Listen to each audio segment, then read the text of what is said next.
В прошлом году я переехал в старую квартиру на окраине города.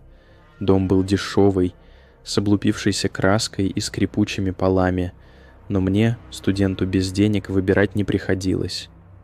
Хозяин, сутулый старик с мутными глазами, предупредил: «Не трогай подвал, там ничего нет». Я кивнул, хотя мне было плевать. Подвал меня не интересовал. Первая ночь прошла нормально, если не считать странного запаха. Сырого, как будто где-то рядом гниет мясо. Я списал это на старые трубы и лег спать. Но где-то в 3 часа ночи меня разбудил звук. Стук. Тихий, ритмичный, будто кто-то медленно бьет кулаком в стену. Тук, тук, тук.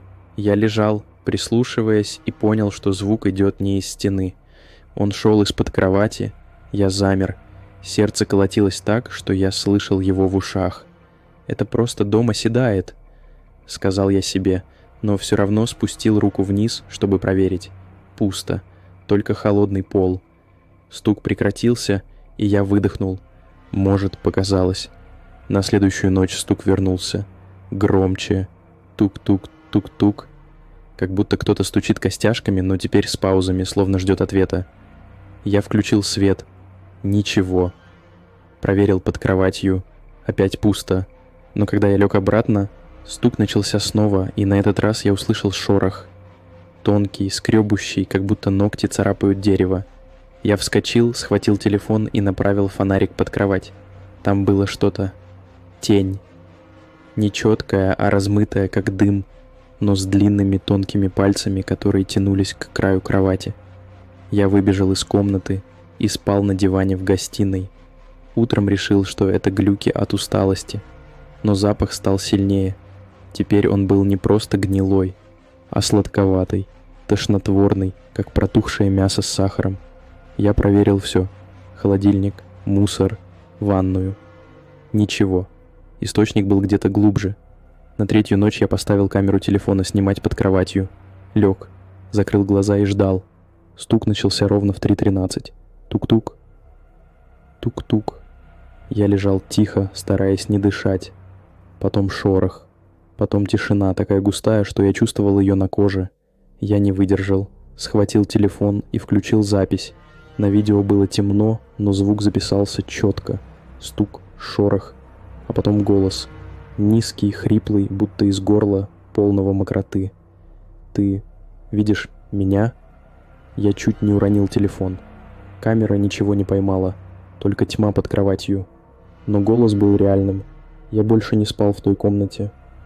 Перетащил матрас в гостиную, но стук следовал за мной. Теперь он был не только из-под кровати, но и из стен, из пола, из потолка. Тук-тук, тук-тук. И запах, он пропитал все. Я чувствовал его во рту, в волосах, в одежде. Я позвонил хозяину и потребовал объяснений. Он молчал, а потом сказал: «Я же говорил, не трогай подвал», и бросил трубку. На 4-ю ночь я не выдержал. Взял фонарь, ломик и спустился в подвал. Дверь была заколочена, но доски поддались легко, будто кто-то уже их ослабил. Лестница скрипела, воздух был густой, липкий, как сироп. Внизу я увидел полки. На них стояли банки, стеклянные, мутные, с чем-то внутри. Я подошел ближе и посветил. В банках плавали куски.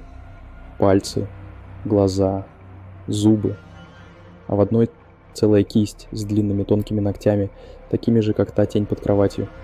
Стук раздался прямо за мной. Тук-тук, тук-тук. Я обернулся. Никого. Но банки начали дрожать.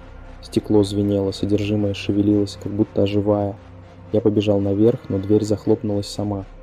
Стук стал громче, быстрее, он был везде. А потом я услышал шаги, медленные, влажные, как будто кто-то идет босиком по мокрому полу. Я выломал дверь и выбежал из дома. С тех пор я там не был. Но вчера я нашел старую куртку из той квартиры. В кармане лежал кусок стекла, и на нем отпечаток длинного тонкого пальца. А ночью я снова услышал стук. Тук-тук, тук-тук. Он идет из-под моей новой кровати.